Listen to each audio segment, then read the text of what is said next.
Today we have financial planner Chip Block with us. He's going to talk through mitigating tax rate risk. The majority of U.S. retirement savings are in pre-tax accounts. However, excessive savings in tax-deferred accounts can lead to costly hidden interactions during retirement. In this episode, Chip discusses who is most affected by this risk and shares valuable insights and strategies to mitigate tax rate risk. You are listening to the Legacy Leaders Podcast with Cassie Munger and Rachel Bork, powered by Ascent Advisors. Our discussions will focus on all things related to ag business planning, transition and succession planning, estate planning, and everything in between. Planning for change is inevitable, and keeping focus on the priorities and objectives of everyone within the family and business should always be top of mind. Tune in as we hear from special guests, peers, and industry experts to discuss topics we can all relate to. Welcome back, viewers. We have Chip Block here again. This is our last week with him, but we have a really exciting topic today, right, Chip? Yes. So we're going to talk about mitigating tax rate risk. And Chip's going to talk a little bit about some of the approaches and the strategies to use. It sounds like a mouthful. And I think you talked about you wanted to make this really lighthearted. Yeah. So Yes. Yeah, Cassie asked me to brainstorm a couple of topic ideas, so I apologize for bringing this one, but we'll keep it. We'll try to make it fun. Yes, we'll make taxes fun here.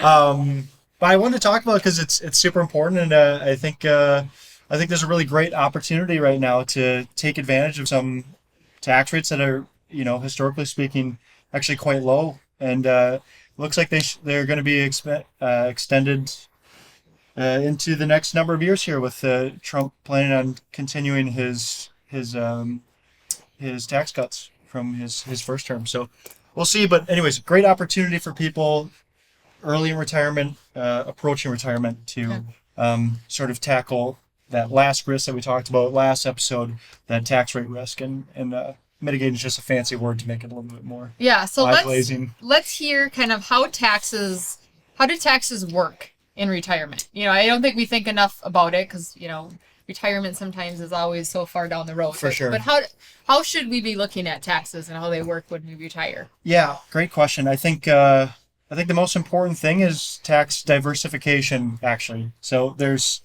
essentially three buckets of taxes out there, right? So you've got a taxable bucket, there's a tax-deferred bucket. This is where the vast majority of money sits, if it's in your 401k or an IRA. But basically, when the money is taken out of the account, you have to pay taxes on it at whatever your tax rates are at the time that you take the money out. So if that's in 2025 or 2045, whatever the tax rates are, that's what you're going to pay on that. And then there's this tax-free bucket, which is a lot tougher to get money into this bucket, but this is the most valuable piece because it doesn't impact your taxes or some of those other, hidden interactions that can come, or other forms of tax that can be generated from reporting a high income in a given year. So is that what you'd call a hidden interaction? A hidden interaction is, let's see. Well, okay. So for example, in some states, in this great state of Minnesota, the state of Minnesota will tax your Social Security benefits if you're at a certain income threshold. And so what they use is called provisional income. It doesn't matter. The point is that if you report a high income, there's a more likelihood, or they will tax a higher percentage of your Social Security. Okay. So if you can keep your taxable income lower, then your Social Security income will stay tax-free, which I feel like a lot of people don't know that. Social Security income, generally speaking, is tax-free for the most part. Most of it is tax-free for most people. If you keep your income level. But as your income goes up, more of your Social Security will be subject to tax. Yeah, that is interesting to know. Sure. And the same thing works for Medicare premiums. So like the wealthier people, the people who report more income in a given year, they pay higher Medicare premiums than a family who's living on $100,000 in retirement. Okay. Yeah, so that's sort of how taxes work, is like, I'm trying to keep this interesting without getting It's okay. We're just interesting people. Yes. So I think we can keep it interesting. I think we're bringing it home here. You're doing great. Can I tell you about an interesting concept that I learned about from a book? Okay. Let's hear about it. The book is called The Power of Zero, and it's about creating a tax-free retirement income.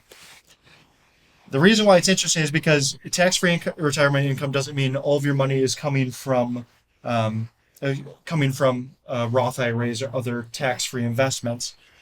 Like I mentioned, Social Security is oftentimes a tax-free income source, but only if you keep your income down at a certain threshold. Right.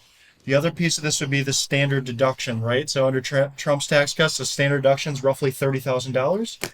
Meaning, if you have a tax-deferred bucket and you pull $30,000 out in a given year, your taxable income is zero because all of that's deducted, and so it's anything over that 30,000 number that's actually taxable. Okay. So technically, you could take 30,000 from your tax-deferred bucket and the rest from your tax-free bucket, and your Social Security will still be tax-free, and so that would keep you in the 0% tax bracket. Hence the power of zero title.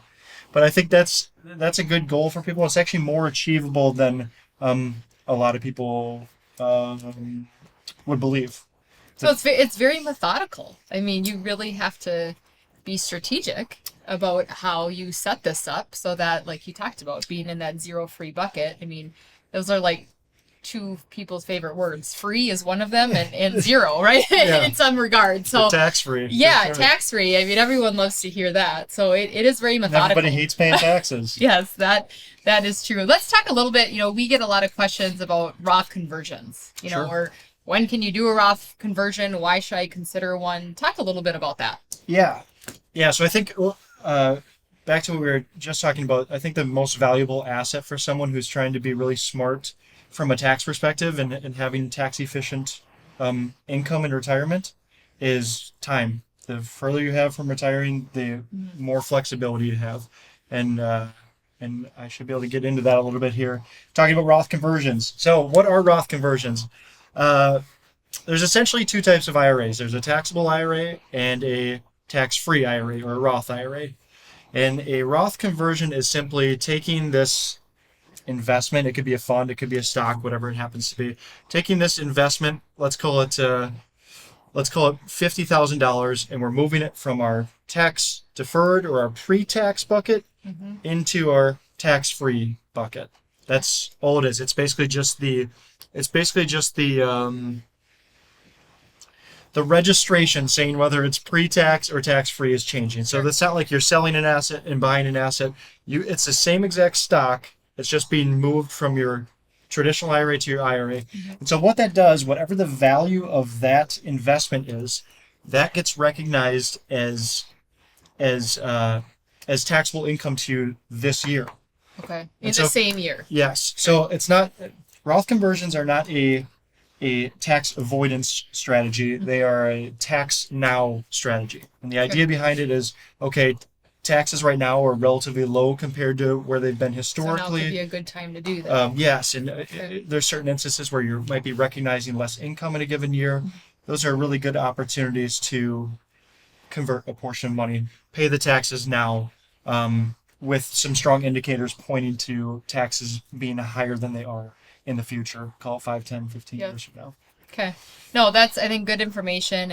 And as much as taxes can be kind of it feels like a cloud sometimes when you talk about taxes, but they're just, I mean, we could go on for days talking about different topics related to taxes. Yeah, so I never thought it's good that our episodes are short. So we For sure. I never thought I'd be interested in taxes, but once I took a look at the national debt and realized that, like, this is getting to the point where it's not going to be very easily fixable.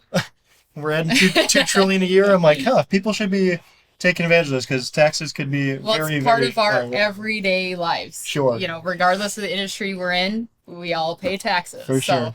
All right. Well, thank you so much, Chip. It's been great having you over these past few weeks, and I'm sure we'll see you back soon. Yeah, I'm excited to come back again. Thank you very much. Thanks, everyone. Bye.